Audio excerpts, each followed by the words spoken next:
Hello, welcome to Libra Philippines. So, ito yung reading natin for Libra, no?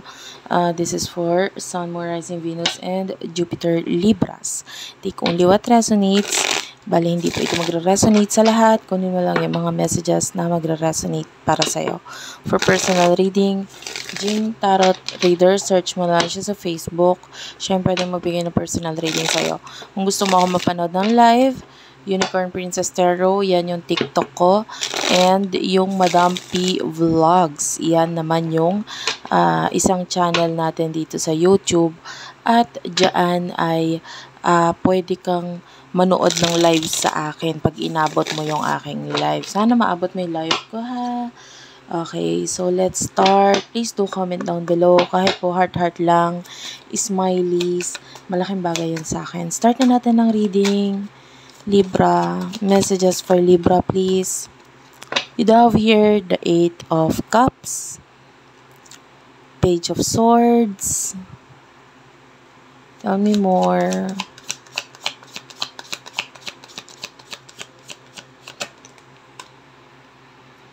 Two of Cups, Page of Cups. Okay, so at the bottom of the deck is the Queen of Cups. Ito nakakita ko na magandang energy dito, no? If you're looking for love, no?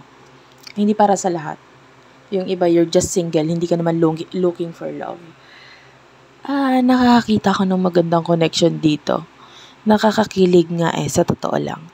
Sa ngayon, medyo, maybe this is a new connection or paparating na connection para sa'yo. And I can see that both of you are ready na magbigay ng love at emotion dito. Kaya lang, may energy ng pakipot. Alam mo yon. Tapos the other person, na hindi ko masabi kung ikaw yon or yung person na kakonect mo ay medyo immature na gusto niya nagmamadali. Tapos yung isa naman is masyadong pakipot. So may ganong energy ako nakukuha. But both of you are focusing sa inyong future na parang, ano kaya mangyayari sa future, ganito ganyan. More on future yung mga nasa isip ninyong pareho. Kung nagiging pakipot man yung isa, it is because iniisip niya, hindi pa naman ako ready sa totoo lang. Kailangan ko muna mag-focus sa sarili ko and sa future ko. Pwedeng ganon. And tell me more about this connection. Alam mo, sa totoo lang, nakakakilig talaga siya. Lalo na meron ditong 2 of Swords. Ayan. So, may mga desisyon na kailangan gawin pagdating sa future ninyo. Okay? Nakakita talaga ako dito ng someone na naglalaban ng emotions. And then, yung isa, masyado nagmamatigas, nagpipigil, ganyan. The star is here. So, medyo may yung isa sa inyo, kaya siya maaaring kaya nagiging pakipot, is dahil gusto niya maabot yung pangarap niya. Gusto niya maabot yung pangarap niya. Gusto niyang magkaroon ng future sa sarili niya. Okay, so sinabi ko naman yun kanina, nagfo-focus siya sa sarili niya. But nakikita natin itong Page of Cups. This person is like willing to fight sa connection na ito para magkaroon ng new beginning. 'Di ba? Parang, bahala ka dyan mag-focus sa future, basta gusto kita. Parang ganun ang energy. And this person is willing na kuhanin kung ano man yung para sa kanya, which is pakiramdam niya ikaw yon. Like this person is willing to fight for this love. Alam mo ito, baliktad yung nakukuha kong energy. I don't know kung ito, wala tayong gender. Pero for some of you, kung may gender, kung ikaw yung babae, parang baliktad. Pwedeng ikaw yung mas gusto mong ilaban itong connection nito, then yung lalaki is hindi. Pero okay lang rin naman kung hindi. Pwedeng feminine energy and yung anong tawag doon? Basta yung male, yung energy na yon, pwedeng nagkabaliktad-baliktad lang yung energies na nakuha ko. But for what I can see here, nagiging baliktad. Okay? And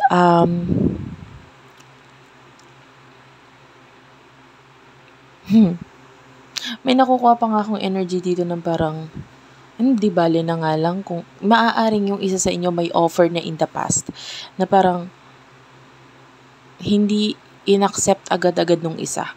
And then yung isa is like, hindi bali na nga lang. For now ha, ngayon na nagiging sitwasyon, ganun. Parang, wag na nga lang, wag na i-offer, wag na lang magmahal, wag na lang ganyan. So, pwedeng may inis, may galit because masyado nga kasing pakipot yung isa. And with the Ace of Wands, I feel like this person na nagiging pakipot or the one who take his or her offer back, yung inatrasan na yung pagbibigay ng offer na to. Nakikita natin nagfo-focus siya ngayon sa kanyang new beginning. So, hindi ko masabi kung ikaw or yung person mo. Sabi ko nga pwedeng magkapalit-palit ito. Anyway, let's move on sa challenges for you, Libra. What are the challenges for Libra? Challenges, you do have here the Fool. Clarify the Fool. Page of Wands.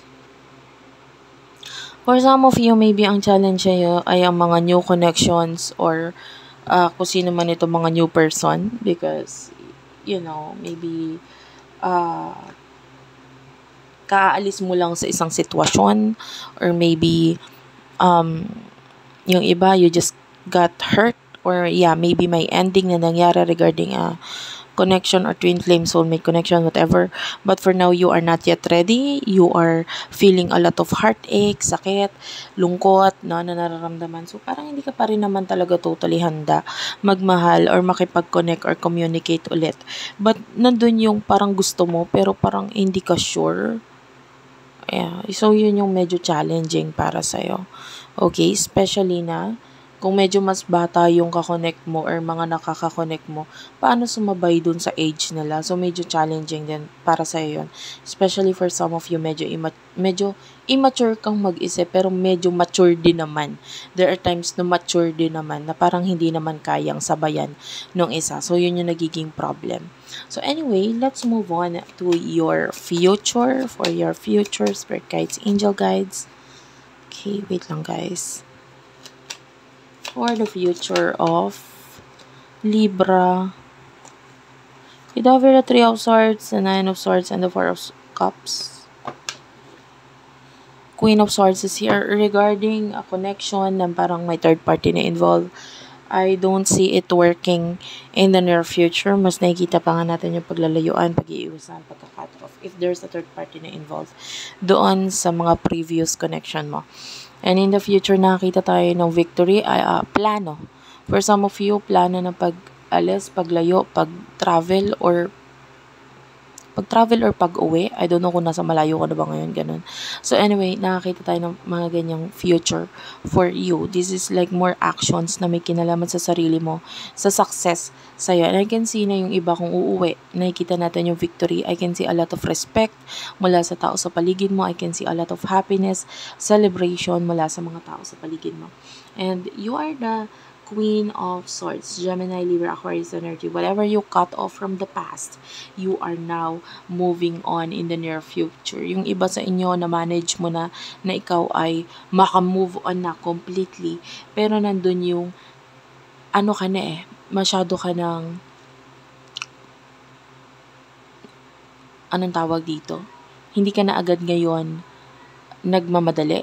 Like, the energy is that pwedeng in the past, may mga natutunan kang lessons mula doon sa past person mo na, naka-move on ka at natuto ka na hindi na magmadali at pakiramdaman na muna yung mga taong nakaka-connect mo in the future sa'yo. Okay? So, let's, this is the end of your reading. Thank you for watching. Sana nakuha mo yung reading para sa'yo, nakuha mo yung message. And please do comment down below. Please do comment kahit po heart lang, smileys. And follow me on TikTok, Unicorn Princess Tarot, Madam P Vlogs, yan. Diyan ako magla-live. I love you all. Thank you and bye-bye.